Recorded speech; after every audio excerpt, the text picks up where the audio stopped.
Canal 54, su mejor enlace entre Costa Rica y el mundo.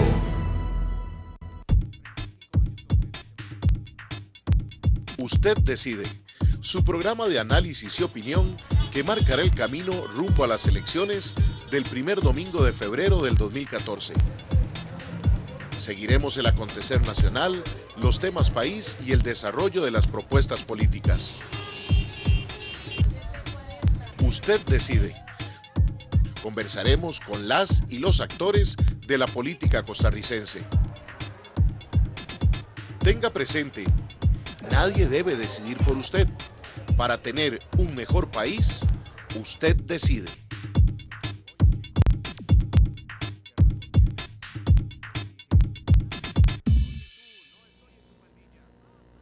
Muy buenas noches, gracias por estar en su canal 54. En este su programa de los lunes, rumbo a las elecciones del 2014, usted decide. Soy su servidor y amigo Fernando Fait, que al ser las 9 de la noche con 3 minutos, no solo le doy la bienvenida por canal 54, sino también a quienes nos siguen por la señal en internet, www.usteddecide2014.com, nuestro programa número 19, de los 50 que nos hemos planteado para llegar a febrero del 2014, donde usted tenga todos los elementos necesarios para poder escoger lo mejor para el país, pero especialmente para que usted se decida a participar, porque a veces dejamos en manos de otros y después nos sentimos defraudados, pero no hicimos nada por tratar de colaborar con el país. Igualmente hemos hecho un gran esfuerzo de promocionar a los partidos políticos que han tomado la decisión de hacer una convención. Lo hicimos con el Partido Unidad Social Cristiana, que tuvimos al doctor Rodolfo Pisa en este programa y el presidente del partido. Recordarán ustedes que lamentablemente el doctor Hernández no se presentó, no estuvo con nosotros. Y con el Partido de Acción Ciudadana también lo hemos hecho. Tuvimos a don Luis Guillermo Solís, también a don Ronald Solís, al presidente del partido, don Olivier Pérez. Y esta noche tenemos además a la primera mujer que tenemos en el programa en estos 19 lunes que llevamos, a doña Epsi Campbell Barr, precandidata del Partido de Acción Ciudadana, para que nos hable sobre su propuesta política, cómo ve el país, qué cree necesario para que a partir del 2014, a partir del 8 de mayo, los costarricenses nos podamos no solo sentir mejor, sino volver a confiar en la clase política del país. Así que vamos a un corte comercial y venimos con ella directamente para conocer su propuesta política en esta convención que tiene el Partido de Acción Ciudadana en este mes de julio, el próximo 21 de julio, si Dios así lo permite. Ya regresamos. Si usted no decide, otros lo harán por usted.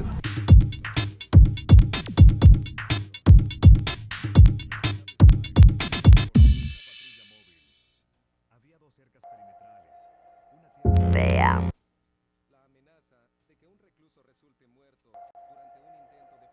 Véanme a mí, fíjense y vean de dónde veo. El haber fumado a mí me produjo cáncer en el riñón. Lo que me dejó el cigarro fue ponerme 16 horas diarias con esta máquina. Mi hija no me abrazaba porque me decía, papito, no me toque, no me abrace. Me repugna el olor suyo. Vean mi ejemplo y sencillamente se den cuenta las consecuencias que tiene el fumado. Y eso no es bonito, estar uno dependiendo de una máquina.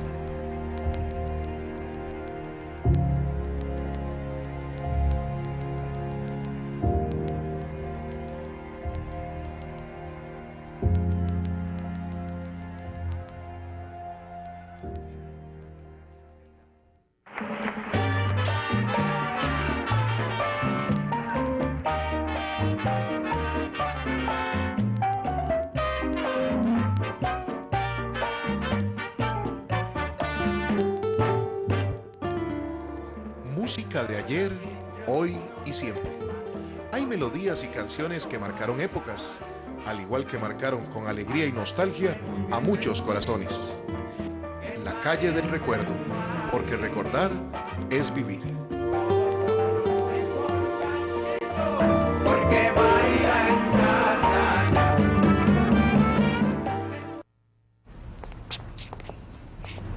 Gracias, ¿qué le puedo servir? Buenas, busco una camisa. Manga corta, manga larga. No, cualquiera. Bueno, aquí tenemos varios modelos, digamos, con botón, No. con el... Cualquiera, la que sea. Estampado. No, cualquiera, no me interesa, la que sea. Bueno, como usted diga. Si deja que otros elijan por usted, luego no se queje. Vote y hágase oír. El Tribunal Supremo de Elecciones se lo facilita.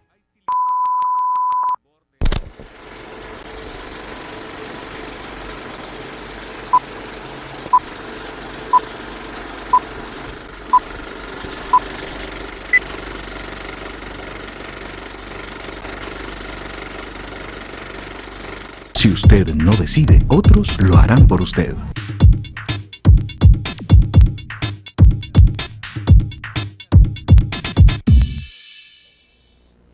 Nueve de la noche con 8 minutos. Gracias por continuar en su programa de los lunes. Usted decide, rumbo a las elecciones del 2014.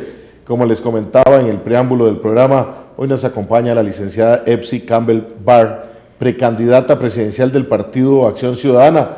Bueno, hay un amable televidente que a veces nos dice que ese dato de precandidato no existe, sino de aspirante presidencial. Bueno, ella es una de las aspirantes presidenciales del Partido Acción Ciudadana, que este próximo 21 de julio van a tener su convención, y le agradecemos a doña Epsi por estar con nosotros esta noche.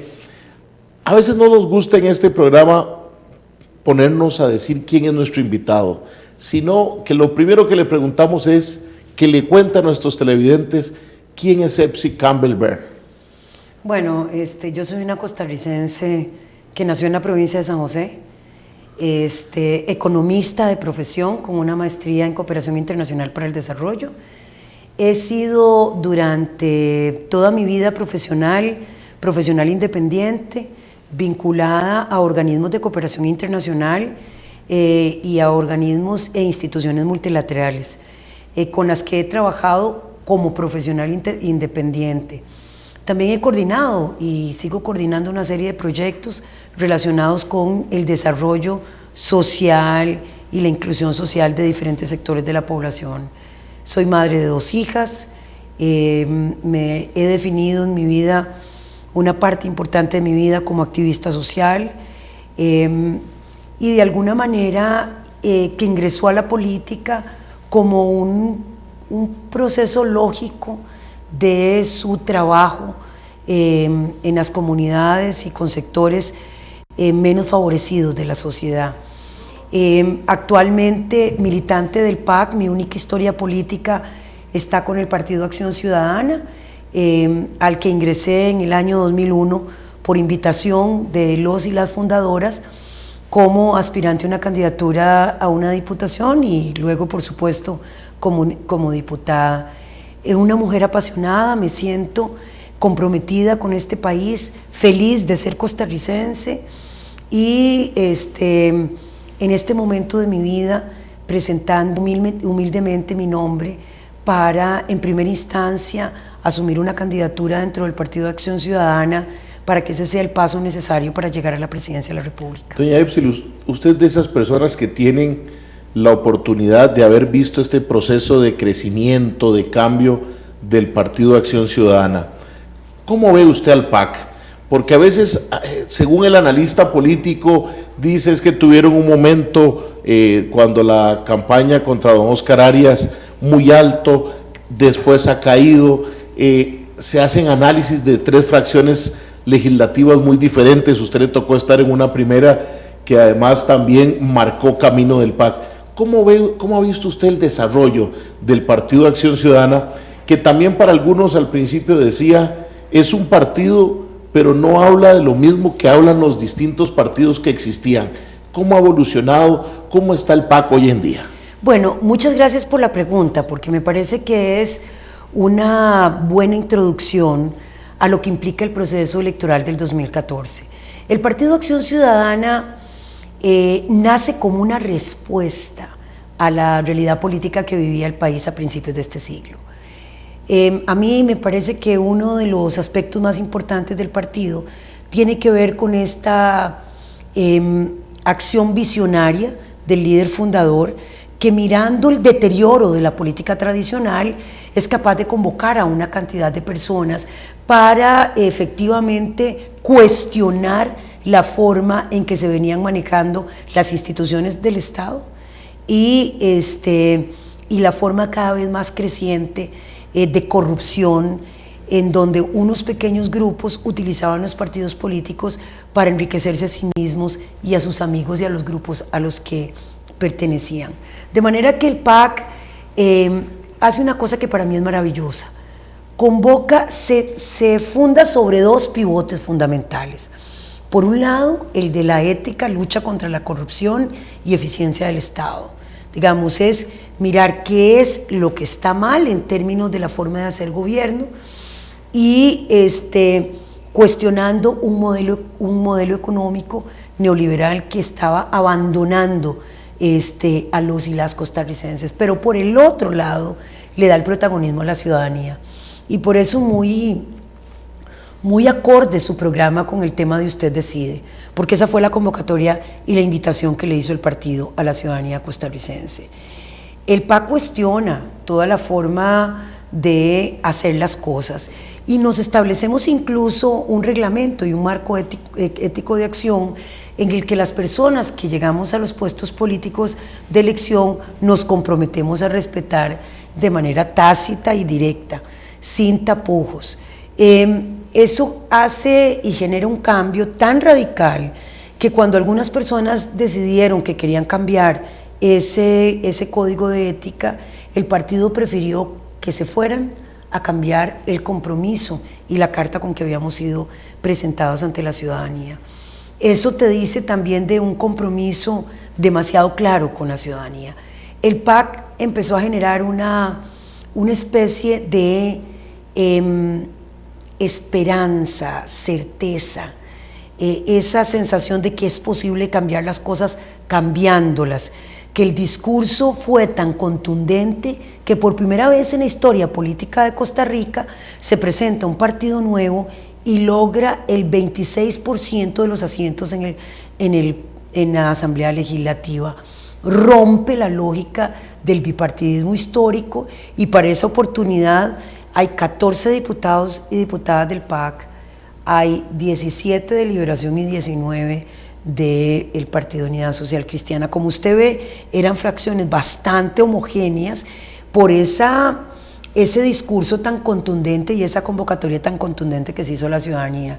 Ese fue un proceso en crecimiento, aunque yo siempre he dicho que el militante del Partido de Acción Ciudadana no es un militante tradicional, no es el militante del siglo pasado, es un militante que es capaz de ponerse la camiseta a partir de lo que le estás diciendo y de comprometerse en un momento determinado. Una vez que emite su voto, es un militante que hace 2 pasos atrás para mirar qué haces con la cuota de poder que se le ha dado a través del voto.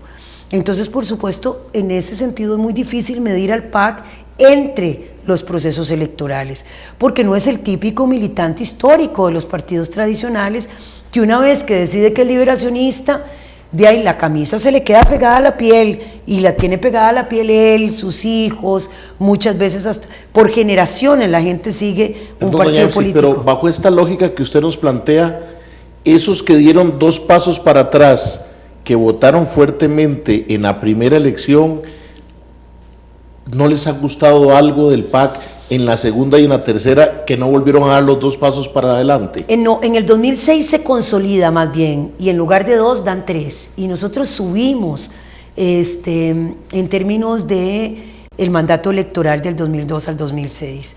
No solo el candidato presidencial Otón Solís, que por segunda vez se presentaba a la ciudadanía llevando la bandera, obtiene prácticamente el 40% de los votos, sino que logramos hacer crecer nuestra fracción legislativa. Lo que quiere decir que efectivamente, dando 2 pasos hacia atrás, miraron cómo se comportaba el partido y dijeron, vale la pena, le vamos a dar una cuota de poder mayor. Hacia el 2010 suceden diferentes factores y yo creo que lo peor que uno puede hacer en la política es cerrar los ojos y no mirar los aciertos y los desaciertos. Creo que hay una parte de la ciudadanía que le cobró al PAC su accionar político después de la aprobación del TLC. Muchos de los que estaban convencidos con el no, pero una vez que se terminó el proceso electoral dijeron, bueno, ya perdieron, ¿verdad? Entonces, ya perdimos, si no perdieron, si no perdimos. Entonces sintieron que de alguna manera no dimos la respuesta política adecuada, no en términos de contribuir y de hacer como que si no hubiésemos tenido una posición negativa, sino tratando de llevar una parte de esa agenda que tenía que ver con la protección de sectores especiales, con la garantía de servicios a través de lo que hasta ese momento serían monopolios, con una lógica democrática que a mí me parece que es la lógica democrática correcta. Quien gana no gana todo y quien pierde no pierde todo. En la política costarricense se ha implantado esa lógica que a mí me parece totalmente antidemocrática. Quien gana quiere hacer mesa gallega y los perdedores tienen que quedarse allá, lejos. Mientras que en la lógica de la democracia moderna, muchos de los elementos de los perdedores circunstanciales deben de ser incorporados a la propuesta de aquellos que ganaron para que esa sea una respuesta lo más cercana a las mayorías. De hecho, lo vemos hoy en España, donde el Partido Popular con mayoría absoluta está haciendo acuerdos con el PSOE sin que necesite de ellos en la conformación de la nueva normativa que ocupa el país, pero bajo la necesidad que vive España es necesaria esa inclusión, que es uno de los elementos que conversaba yo aquí con el presidente del Partido de Acción Ciudadana, y me decía don Olivier que también al PAC le ha faltado ser más inclusivo, no en temática, pero sí en tratar de acercar a distintos ciudadanos que a lo mejor en algún momento estuvieron, no necesariamente con puestos políticos en las demás agrupaciones, pero que estuvieron en ciertos sectores, que el discurso no fue tan inclusivo del PAC, sino que a veces parecía que dejaba alguna gente por fuera. ¿Concuerda usted con don Olivier? Bueno, yo creo que efectivamente la construcción de un partido político es un aprendizaje en sí mismo. Y en ese sentido, el PAC se preocupó en cada elección de atraer una cantidad de electores y no de seguir construyendo en términos de liderazgos. Digo, nosotros tendríamos que seguir acumulando en términos de los liderazgos del 2002 al 2006, del 6 al 10, del 10 al 14, pero en esta lógica yo digo, hay algunas cosas que se han aprendido de la cultura política costarricense, y esa cultura política costarricense tiene esa lógica: gané absolutamente todo, y entonces los perdedores que esperen el nuevo turno para ver si les toca ganar. Entonces, en lugar de ir acumulando en términos de liderazgo, volvés y sumar a los nuevos líderes, siempre volvés a inventarte de nuevo. Y yo creo que esa es una cosa que tenemos que corregir. El 2002 permitió acumular, y de ahí el resultado, permitió acumular. Ahí estaban los que habíamos empezado el proceso y habíamos hecho el primer periodo constitucional desde la Asamblea Legislativa, con unos grandísimos desafíos, ¿verdad? Todos éramos neófitos en la materia legislativa, y además nuestro grupo de asesores se caracterizaba por ser todos nuevos, ¿verdad? En todo sentido éramos nuevos, pero logramos ir generando una serie de acuerdos y de propuestas en esta lógica de construir acuerdos aún en algunos temas en donde, comillas, la ganancia relativa la podría tener el gobierno. Nosotros participamos, doña Margarita Penón y yo éramos quienes representábamos al Partido de Acción Ciudadana. Fuimos nosotras las que fuimos a Casa Presidencial a decirle a don Abel que este país estaba listo para un pacto fiscal. Un pacto fiscal que implicaba no solo un acuerdo entre los actores políticos tradicionales a través de los partidos políticos, sino que sentar empresarios con sindicatos, con pequeños productores, en una mesa de negociación para decir qué es lo que queremos y cuánto necesitamos para eso, y saber cuánto es lo que debemos de la forma de gobernar de los últimos años. Si bien ese proceso solo nos dio un resultado, que fue el plan de contingencia fiscal, yo nunca en la historia de este país he conocido que la mayoría de costarricenses, avaló la propuesta tributaria que se aprobó ahí. 2, que los empresarios celebraron que se hubiera aprobado una propuesta de contingencia fiscal. Y 3, que se habían dado la mano con sindicatos y productores para llegar a un acuerdo. Y yo creo que esa es una experiencia que tenemos que resguardar. Hacia el 2010, digamos que efectivamente se pagó una factura. Yo realmente ahí no hay que buscar más explicaciones, hay que entender al electorado que está viendo el partido a través de su accionar político y principalmente del legislativo.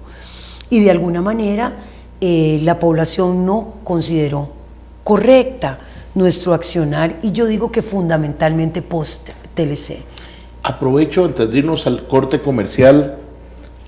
También se pagó el error de no haber hecho una convención abierta para las elecciones del 2010.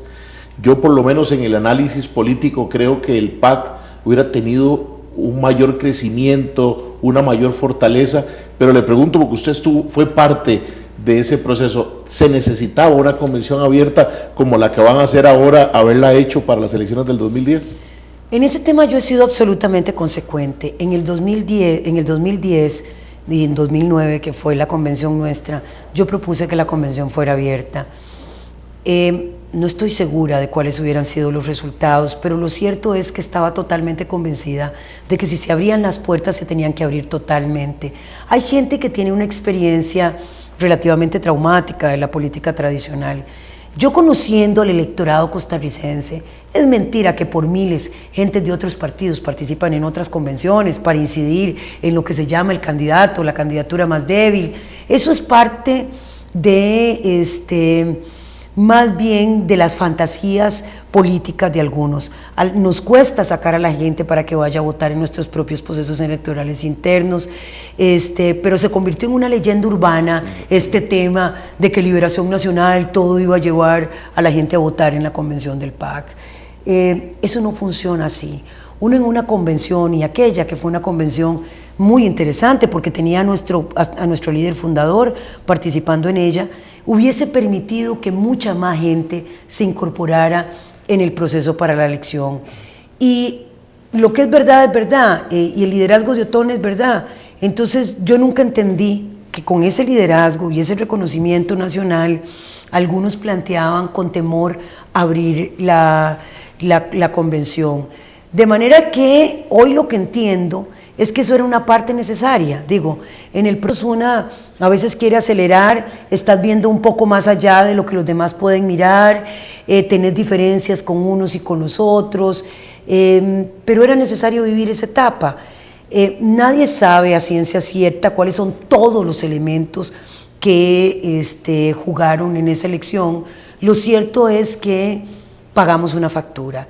Y yo digo que en procesos electorales realmente las encuestas verdaderas son los votos, y es verdad que los votos en esa oportunidad nos hicieron bajar en términos de la propuesta presidencial en casi un 15%, y perdimos una tercera parte de los asientos en la Asamblea Legislativa, y eso no es un tema menor.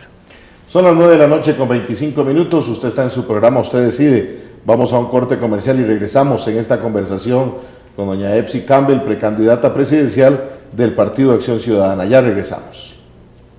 Si usted no decide, otros lo harán por usted.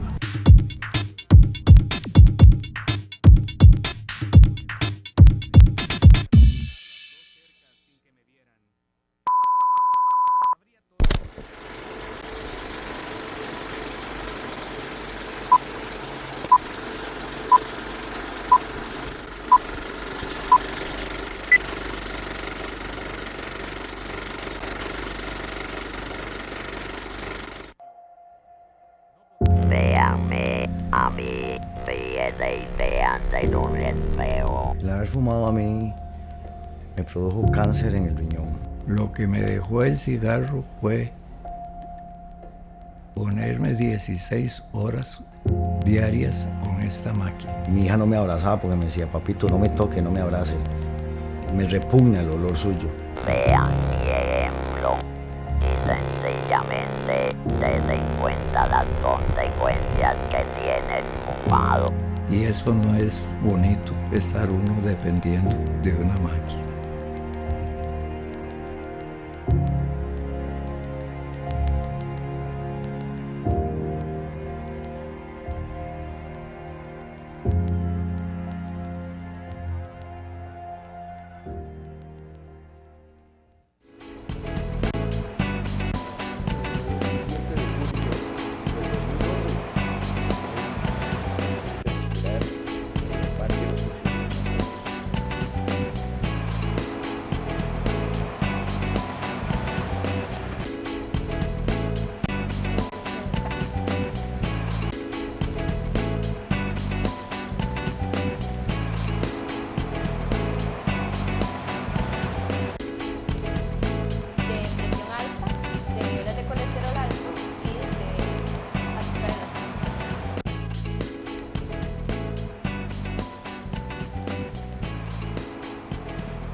Señorita, ¿a dónde quiere que la lleve? A Coronado. ¿Y por dónde prefiere que nos vayamos? Por donde sea. Pero me voy aquí por dentro. Ay, me da igual, usted es el que sabe. Bueno, señorita, usted es la que manda. Si deja que otros elijan por usted, luego no se queje. Vote y hágase oír. El Tribunal Supremo de Elecciones se lo facilita. Si usted no decide, otros lo harán por usted.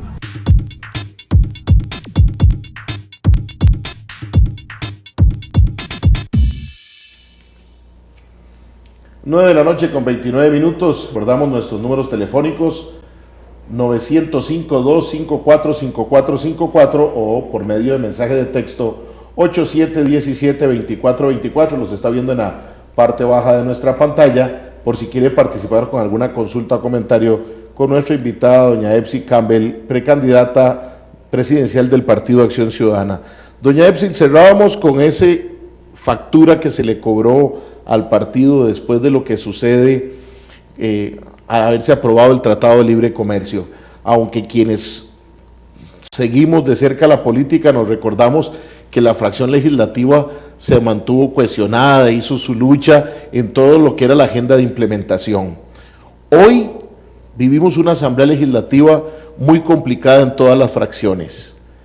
¿Siente usted que a lo mejor el ciudadano y el seguidor del PAC, ese que usted menciona que da 2 pasos para atrás para hacer el análisis, pueda estar contento con el accionar de la fracción legislativa en la Asamblea Legislativa? Bueno, yo creo que el ciudadano PAC, y más que el ciudadano o ciudadana PAC, el costarricense está ahora sí mirando desde una barrera muy lejana.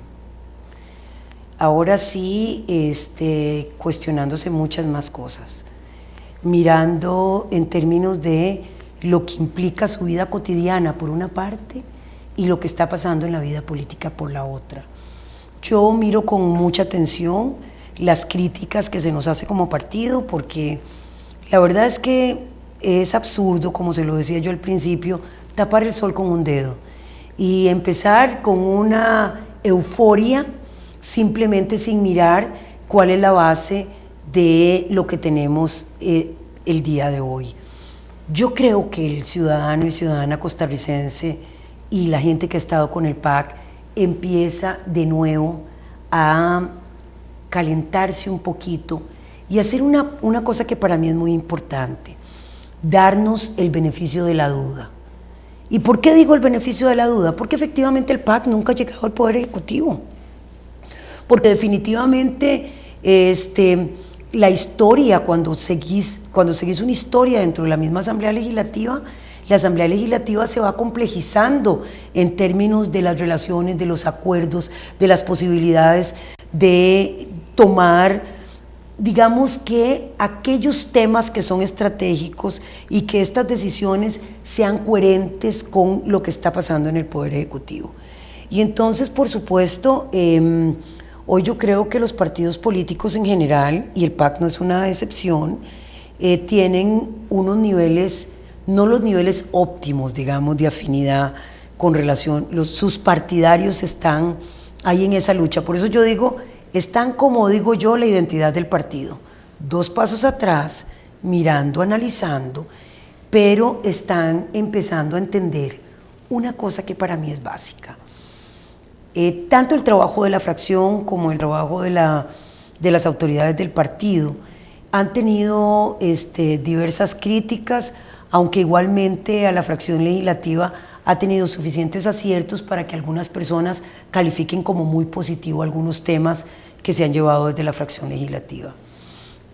Pero yo lo que entiendo, digamos, en todo este proceso es que estamos en un punto de inflexión en el PAC. Venimos de un proceso electoral en donde cayó de alguna manera el entusiasmo, los resultados electorales que no son muy positivos desentusiasman a una cantidad importante de gente, pero la gente empieza a entender algo que para mí es muy básico. Tenemos 2 opciones.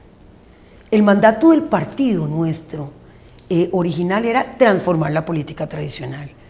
Y hemos vivido de manera sistemática 3 gobiernos que nos dicen, ese mandato es urgente hoy más que nunca. Ese mandato, vea los temas que planteamos, y por eso se los decía al principio, lucha contra la corrupción y participación ciudadana. Ética en la función pública, eficiencia del Estado y participación de la gente.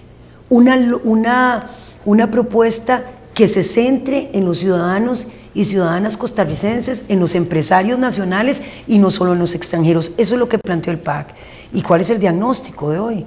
Los escándalos de corrupción no nos alcanzan los dedos, pero ya ahora son por miles. O sea, ¿usted se imagina cuántas casitas hubiéramos construido nosotros para gente que hoy vive en unas condiciones tremendas, en los diques, en Cartago, en la Carpio, en Los Guido, en Cielo Amarillo, en Limón, en tantos otros lugares en donde la gente no tiene una casita digna para vivir? Y solamente en algunos casos, como para La Trocha, estás hablando de más de 1000 soluciones de vivienda, que sería para más de 5000 personas. Digo, eso no nos hace más necesarios hoy que nunca. Y empezás a hacer una y otra, ineficiencia del Estado. ¿Cuántas veces no hemos tenido que escuchar el cuento de la platina? Solo para poner un ejemplo. ¿Cuántas veces la gente no ha tenido que mirar cómo hace una fila que parece infinita en la caja del Seguro Social, poniendo en riesgo su propia vida? O sea, en la caja del Seguro Social, por temas de eficiencia nada más, sabemos que hacen falta más recursos de inversión, pero ¿cómo es posible? Y tengo un ejemplo concreto. Mi tío Jean Barr, que vive en Cairo, en la Francia Siquirres, le hicieron los exámenes para hacerle una operación de cataratas. Y él se fue al hospital Tonifacio, tenía que hacerse todos los exámenes para que en un lapso de no más de un mes le pudieran hacer la operación. Se hizo todos los exámenes, le dieron la charla para operarse y se va al lugar en donde le van a dar la cita para la operación. Y entonces le dan la cita para el 2014 sin fecha. Todos los exámenes que ya hizo la Caja del Seguro Social, que son costosísimos, claro, están tirados a la basura, porque para volver a operarlo en la fecha que no sabemos, en el año entrante, van a tener que hacer esos exámenes. Pero eso no es lo peor. Ese señor, que es un ciudadano que depende del Seguro Social para su salud, puede perder la vista si no le hacen la operación a tiempo, ya diagnosticado por un oftalmólogo del Seguro Social. Entonces la lógica de la fila, además de que es irracional, hace que evidentemente pongas en riesgo a una persona. Pero eso es nada más un ejemplo de alguien que tengo cercano que lo plantea de manera absolutamente directa. ¿Cuántas personas no están en las mismas condiciones? Y eso ya no tiene que ver con inversión, eso tiene que ver justamente con la manera en que utilizar los recursos. O gente que se interna 4 días antes utilizando una cama para, de acuerdo a los funcionarios administrativos, guardar el campo para que le operen. ¿Cuánto le cuesta al hospital tener a alguien 4 días simplemente viendo televisión para qué? Para el momento en que lo operen. Esa es la lógica es una lógica ineficiente.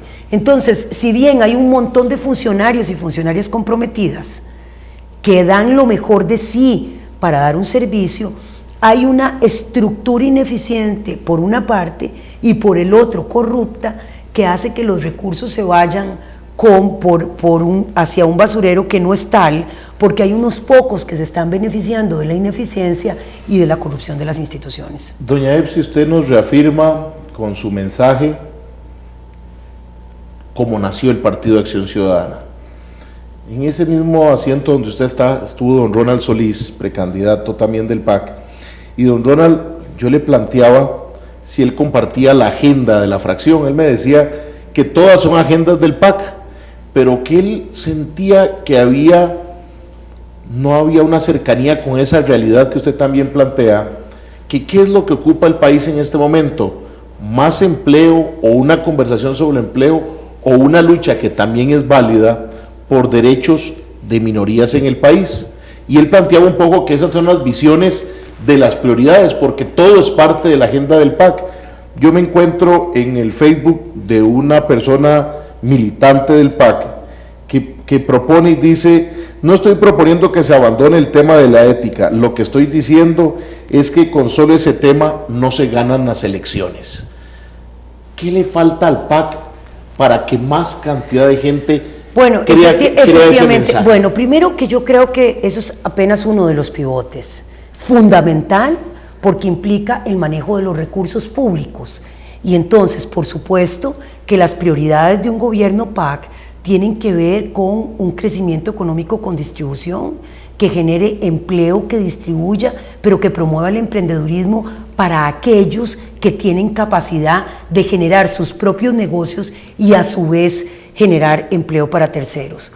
Volver, y eso ha sido la agenda del PAC, a apoyar a los pequeños productores rurales, a esos pequeños productores que, a pesar del abandono histórico del Estado, siguen produciendo, pero deteriorando sus condiciones personales y familiares, lo cual no tiene ningún sentido, porque mucho de lo que ellos están produciendo tiene que ver con la comida que consumimos de manera cotidiana.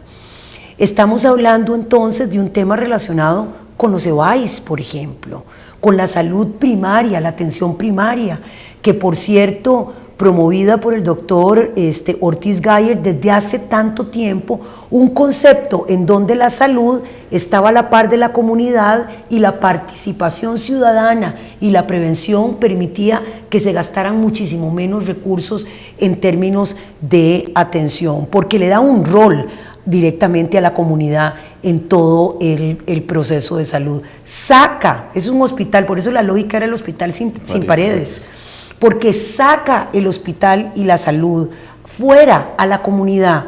Entonces ahí es donde estás mirando, esa es una prioridad del Partido Acción Ciudadana, es una prioridad que hemos planteado, que estoy planteando yo como central, un gobierno decente, con educación decente para tantos niños y niñas que están recibiendo hoy clases en escuelas Tugurio. En este país no solamente hay personas viviendo en Tugurio, hay criaturas que están recibiendo educación en escuelas Tugurio. Pero además una lógica muchísimo más clara con relación al manejo del costo de los servicios públicos. Si nosotros miramos lo que hoy significa el impacto de la luz y el agua en el bolsillo de la gente de clase media y clase baja, nos vamos a dar cuenta que antes, que era un monto que prácticamente no era sustantivo en la cantidad de dinero que significaba, hoy es un elemento fundamental. Una cosa tan sencilla como los pasajes de los autobuses. Entonces, efectivamente, por una parte, es garantizar un crecimiento económico con distribución, unos servicios públicos de calidad que le garanticen a la gente bienestar, una plataforma social necesaria que le permita que trabaje en 3 puntos prioritarios: salud, educación y empleo. Y además, lo que hemos llamado un programa integral de derechos humanos. Aquí el tema no es solamente mirar unos grupos específicos. Resulta que este Estado ha dejado abandonado a una cantidad de grupos humanos que están al margen de la ciudadanía, pero estoy hablándole niñez y adolescencia, personas de la tercera edad, juventud, sí, donde mujeres, los derechos humanos deben ser transversal exactamente, en todo. Derechos, pueblos indígenas y afrodescendientes. Estás hablando de una perspectiva mucho mayor, personas con una orientación sexual diferente a la heterosexual, pero es un abordaje mucho más amplio en lugar de estar simplemente con la demanda específica sin mirar cómo el Estado responde institucionalmente a todos estos, de una manera, están siendo rezagados y son los que a la postre muestran esos indicadores que hay un pequeño grupo que crece y un gran grupo que se queda en el vagón. Tenemos final. Una llamadita telefónica. Muy buenas noches, ¿con quién tenemos el gusto? Muy buenas noches, señor Pais. Mi nombre es Víctor Barrantes. Adelante, don Víctor, lo escuchamos. Muy amable, muchas gracias y un saludo a la licenciada Epsi Campbell, que nos está enriqueciendo con su exquisita exégesis y estoy aprendiendo bastante, al menos yo. Pero quería referirme respecto a lo que ella manifestó hace un ratito. y es en cuanto, de entre otras cosas que espero abarcar, cuando dice que en primera instancia la mayoría de los diputados y diputadas, para que no haya resentimientos, diputados y diputadas llegan a la Asamblea por primera vez con un desconocimiento, son neófitos en la materia, pero qué interesante, no comienzan ganando poco, sino que cada 5 meses reciben el aumento semestral, cada 6 meses, perdón, del 5%, un 10% anual. Pero allí no hay desconocimiento, allí viene la plata totalmente. ¿Quién la paga? Don Pueblo. Con respecto a los servicios que ella ha enumerado también, vea qué interesante. El AIA ahorita acaba de manifestar que va a aumentar la tarifa en el servicio de agua, oígase bien, para poder cumplir con la cuota de hidrantes que se pretende instalar. Pero partamos de la premisa de que eso fue, en primera instancia, un aumento de 279 colones por cada recibo. Después no se conformaron con eso, sino que hicieron un aumento de acuerdo al consumo, un impuesto más. Ahora resulta que no les alcanza y ahora van a aumentar la tarifa para que el pueblo pague. El secretario de la ANEP estuvo en Santa Ana con el señor alcalde, cuyo nombre no voy a decir, que ustedes se dieron cuenta, entre él y la esposa se llevan más o menos 5 millones de colones del presupuesto que percibe la municipalidad. Entonces, para que no haya despidos, para corregir el asunto, ¿sabe qué dijo el señor secretario de la ANEP? Que aumentaran las tarifas, que aumentaran las patentes. ¿Quién paga? Don Pueblo siempre.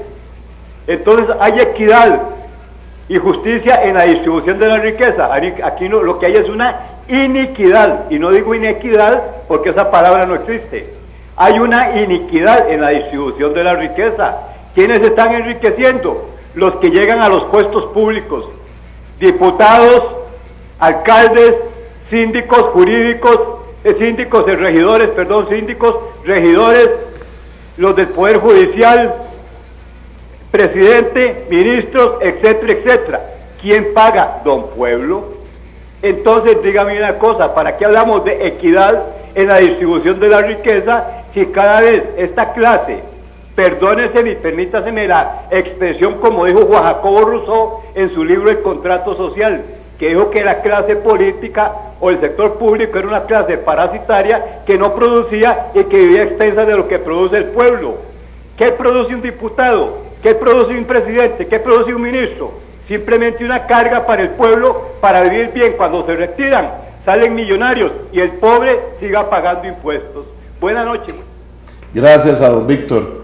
Doña Epsi, de lo que nos plantea don Víctor Barrantes, que usted quiere referirse, yo retomo, ¿cómo poder en una campaña como la que viene, usted que aspira a ser primero candidata del PAC y segundo presidente de la República, de esa sensación que tiene el ciudadano, en palabras no tan especiales como las de don Víctor, de que ¿para qué tenemos que tener diputados?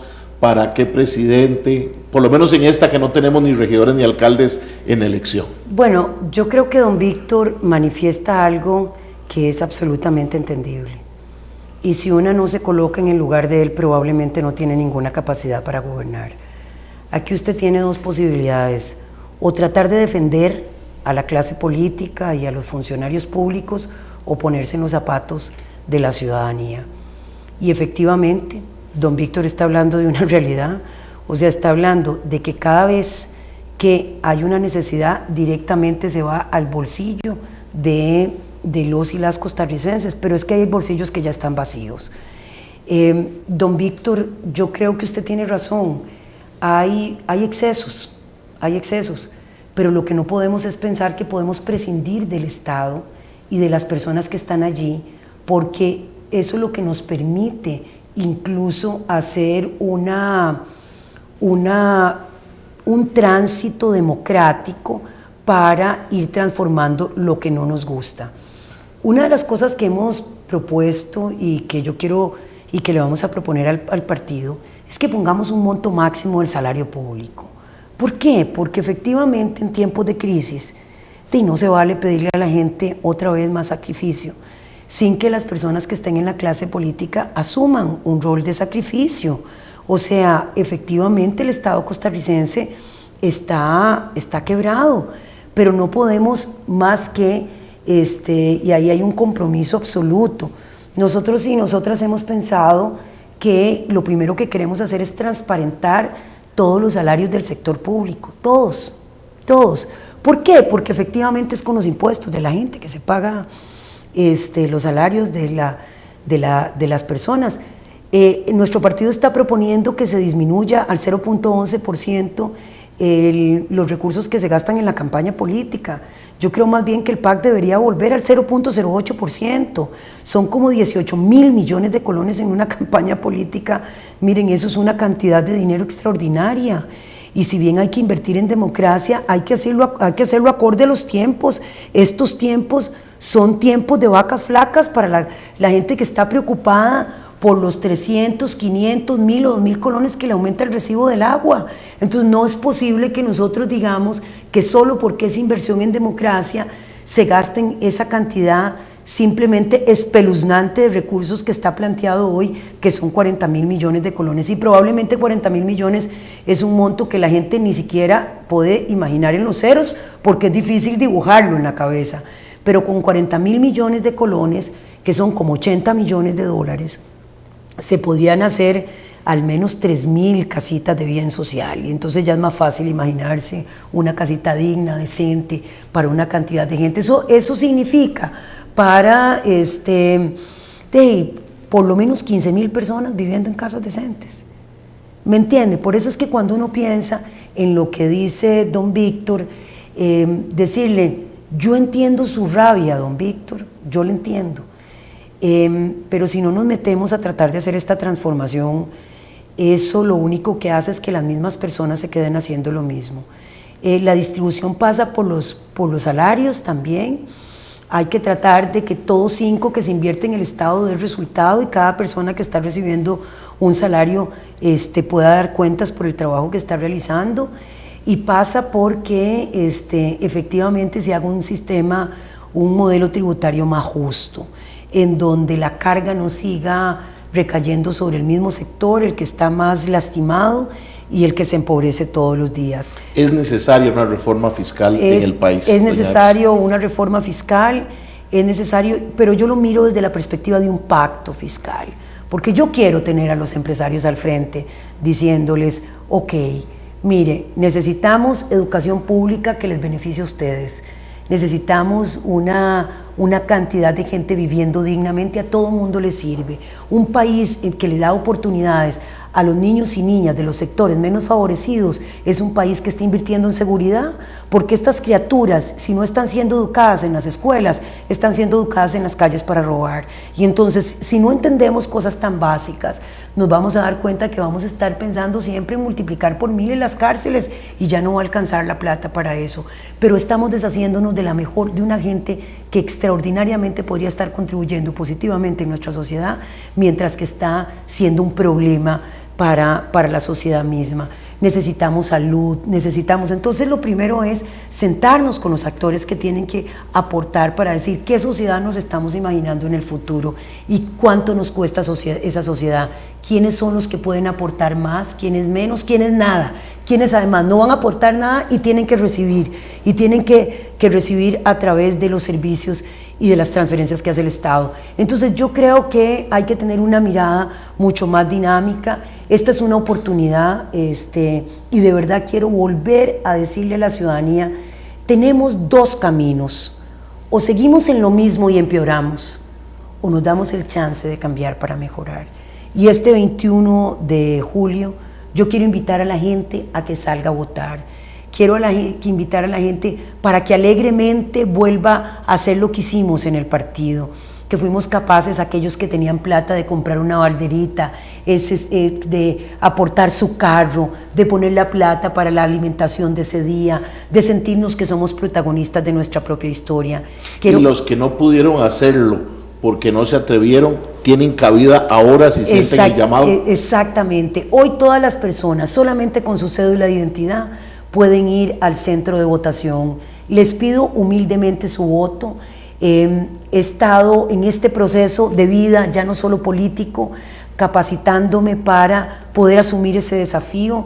Es un desafío extraordinario y yo tengo a la par gente extraordinaria, pero no solo la que tengo. Yo voy a recurrir a las mejores reservas intelectuales, a las mejores reservas de profesionales y gente que éticamente ha sido capaz de dar su aporte para el país, para que podamos hacer un gobierno que vaya a ser una transformación a la historia costarricense. Así que el PAC hoy está abriendo sus puertas, aprovechemos la oportunidad y además para la propia gente PAC, esta es una oportunidad para relanzar el partido y darle la certeza a esta Costa Rica que necesita un respiro. Doña Epsi, nos quedan 2 minutos. Usted decía algo muy importante de la realidad. Hoy las encuestas, los sondeos, en la radiografía del hoy ponen a Epsi Campbell con una ventaja en la convención. Pero también dice las mismas encuestas que al PAC no le da solo para llegar ahí. ¿Cómo ve usted el tema de una coalición? Hoy veíamos en la tarde el secretario general del Frente Amplio diciendo que no van a una alianza a poder trabajar porque no lograron ponerse de acuerdo con el Partido de Acción Ciudadana. ¿Creería usted necesaria ir en una alianza para el 2014? Yo soy de la gente que piensa que el Partido de Acción Ciudadana tiene que prepararse para gobernar como partido y que ya tenemos un recorrido histórico de tres periodos, pero que si logramos generar un proceso de alianza, de coalición que fortalezca nuestras capacidades y que le dé a la ciudadanía una opción desde ese lugar, también lo haría. Yo no soy de las que descarto una cosa, pero definitivamente que no soy de aquellas que piense que el PAC sin coalición no tiene ninguna opción. Creo que eso tampoco dice la última encuesta. Me parece que la última encuesta incluso ya ahora sí, por primera vez, plantea que la gente tiene serias dudas sobre cualquier coalición. O sea, aquí el tema no es ir desesperados a buscar una coalición, cualquiera que ésta sea, sino una que le permita al país generar una nueva mayoría. Pero esa nueva mayoría se puede consolidar si utilizamos los tiempos necesarios para consolidarla en esta etapa, y si no lo logramos en esta etapa, es llamar una gran alianza nacional a toda esa gente que está dispuesta a transformar, que se sume desde el espacio en donde crea que se puede sumar, a construir una nueva mayoría con partidos, con sectores sociales, ciudadanos y ciudadanas independientes, porque yo sí creo que este país no aguanta más un gobierno como el de los últimos 8 años, no aguantamos más que se siga concentrando la riqueza, que se siga aumentando la corrupción, que siga la gente sin tener soluciones de salud, de educación, de vivienda. Este país no aguanta más que se siga tratando como se ha tratado. Entonces, definitivamente yo soy de las que creo que el PAC es una fuerza política fuerte, que tiene las dos opciones, que una no excluye a la otra y que nuestro partido tiene que presentarse ante la ciudadanía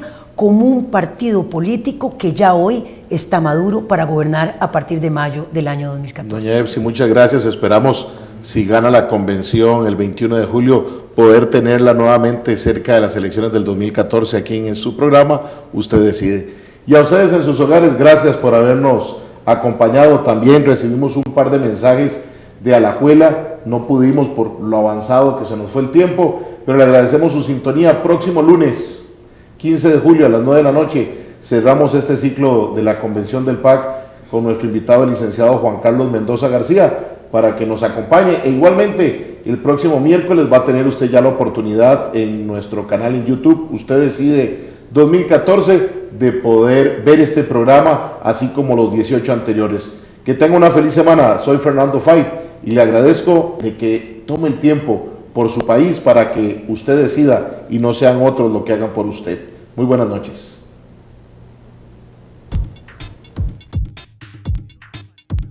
Usted Decide, su programa de análisis y opinión que marcará el camino rumbo a las elecciones del primer domingo de febrero del 2014. Seguiremos el acontecer nacional, los temas país y el desarrollo de las propuestas políticas. Usted decide. Conversaremos con las y los actores de la política costarricense. Tenga presente, nadie debe decidir por usted.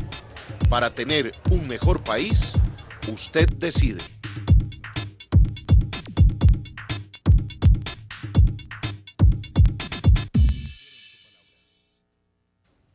Teleplus